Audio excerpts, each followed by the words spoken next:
Hey everyone, what is up? You're watching Super Nintendo Collection Quest, the monthly video where I go over my recent Super Nintendo game pickups, play through it a little bit, give you my thoughts on it, and see if it's a game I'd like to come back to. Also, you have a chance to win a free game for the system of your choice. As a kid, I loved my NES, but when I got my Super Nintendo, that was it. Great graphics, sound, and gameplay. I was hooked. Some of my fondest gaming memories are from playing some of the greatest RPG, adventure, action platformer, and multiplayer games on the SNES. It's my goal to own every North American Super Nintendo game released, so follow me on my quest to Super Nintendo completion.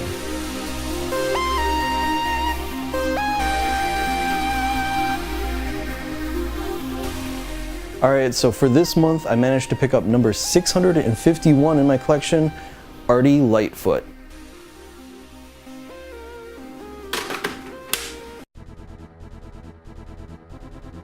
Artie Lightfoot is a platformer where your goal is to collect the 7 crystal pieces of the sacred rainbow. It is said that the person who collects all 7 crystals will be granted a wish, so you'll travel around a wide variety of levels searching for the crystals with your sidekick Peck. Peck can be used as a ranged attack, but if you get hit by an enemy, Peck will actually vanish. Getting hit one more time and you'll lose a life. It is possible to recover Peck by opening certain chests though. If you do lose him, you aren't completely defenseless, as you can use your tail as a bounce attack. Unfortunately, there are some situations where you just simply need a ranged attack to take an enemy out. Along the way, you'll meet up with foes that were hired by an evil king to capture the 7 crystals for himself. You'll encounter some really interesting boss battles, like Katri. Here you'll need to press the colored button that corresponds with the matching punching glove while she's near it. Just watch out because she'll be trying to do the same to you. Now, I'll have to say this game can be challenging and very frustrating at times, but it's balanced very well. There are frequent checkpoints, extra lives strategically placed right before tough sections, and you can recollect those extra lives each time you die. There's unlimited continues and a password system to help you get through it all. There's also a lot to see and experience in this game. Oh, it's that girl, Katri. She's dead. What the hell, Artie? Look, I know she was trying to get off with the crystal, but you don't have to be so ecstatic while you're literally dancing on her corpse with unbridled passion. And what the hell? Here's someone sacrificing themselves, holding the ceiling from crushing us, and here's Artie, just acting all nonchalant with a dopey smile on his face. What the hell? He just died. You're just walking off like nothing happened. So Artie might be a bit of a sociopath, but that shouldn't stop you from enjoying this challenging yet satisfying game that rarely gets mentioned. The game also has one of the strangest password screens, where you'll arrange fruit on certain objects in this scene to resume where you left off. Anyway, I'll definitely be resuming my progress at some point. It's been pretty good so far. Number 652, Magic Boy.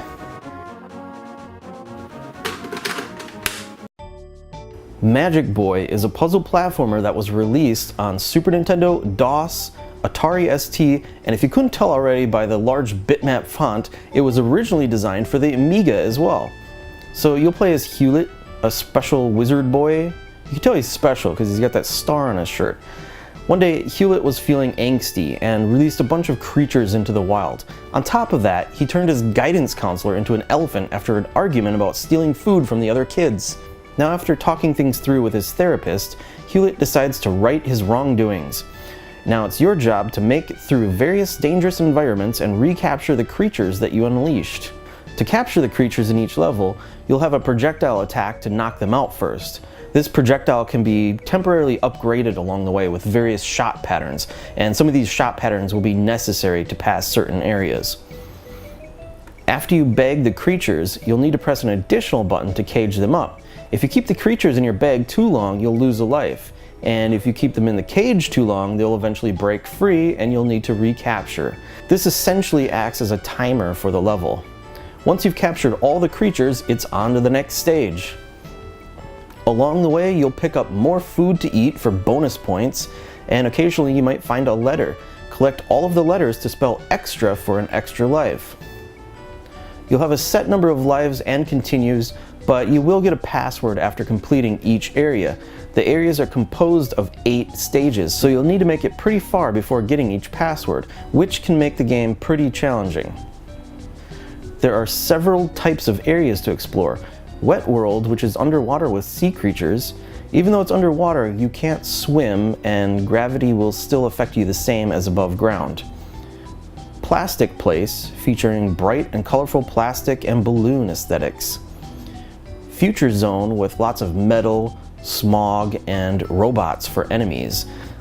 Then of course there is Sandland, where you'll start the game in a partially collapsed sandstone temple. Magic Boy is a decent puzzle platformer. I'll definitely come back and try to complete it someday. Number 653, Romance of the Three Kingdoms 4, Wall of Fire. Romance of the Three Kingdoms 4, Wall of Fire is another historical war simulation from Koei. This game was also released on the PlayStation 1 with some minor differences to the interface and full motion video intro sequences. These games are always a bit overwhelming for me on the Super Nintendo. It's hard to get into these days without an instruction manual and obviously no in-game tutorial. Unfortunately, I never really played any of these games as a kid, so I just end up getting lost in the menus or not really knowing what I should do next. Basically though, in this game, you'll need to manage your resources, keep your people happy, build up your army, and take over neighboring territories. The visuals, even in combat, are very minimalist. Of course, this is all pretty typical for a game of this type. All that being said, it does seem like it would be fun once you're proficient at playing this game. Just the road to get to that proficiency isn't very fun to me. Probably won't be coming back to this game anytime soon. And oh man, number 653, I was so nervous about this one because I absolutely loved the PC version and I was worried the Super Nintendo version was gonna be too limited and I was gonna hate it. But that game is Ultima 7, The Black Gate. Ultima 7, The Black Gate was originally released on PC. Definitely one of my favorite Ultima games, and I played it quite extensively. So I was a bit nervous about playing the Super Nintendo version. The PC version was already pushing the limits of most home PCs at the time, and the Super Nintendo was way more limited in terms of memory, lack of hard drive, and performance. But I was determined to cast my fondness of the PC version aside and go into this game with an open mind. So, the Super Nintendo version follows the same dark story of the power-hungry Guardian, subtly pushing his influence over the land in an attempt to overthrow Lord British's rule. The story and landscape have been condensed a bit and, in some parts, censored. In the PC version, you are investigating a string of murders, starting the game off at a gruesome crime scene. On the Super Nintendo version, they simply referred to it as kidnapping, so you didn't get to see any bloody crime scenes. Much more has been done to consoleify the game, such as a simplified inventory system, hearts and ankhs to display your health and magic points, more action-oriented combat, and a simplified key system. No longer will you need to manage an inventory of hundreds of keys to various townspeople's homes and shops. Now you'll simply have a number of skeleton keys which can be used to unlock any door. Another side effect to the limited memory on the Super Nintendo is that item locations won't be remembered. If you drop an item and leave, don't expect it to be waiting for you when you return. On the other hand, it can be to your advantage. If you enter a building, completely loot it, leave and come back, all of the items will be there for the taking again. I found myself using this strategy to build up my collection of skeleton keys, gold, and fully recovering my health by eating an infinite resupply of food. You also don't have party members to follow you around and help, or get in your way, however you decide to perceive it. On the Super Nintendo, your friends will just hang out in towns and not follow you on your journey. One odd thing to keep in mind are how the gold keys work in dungeons.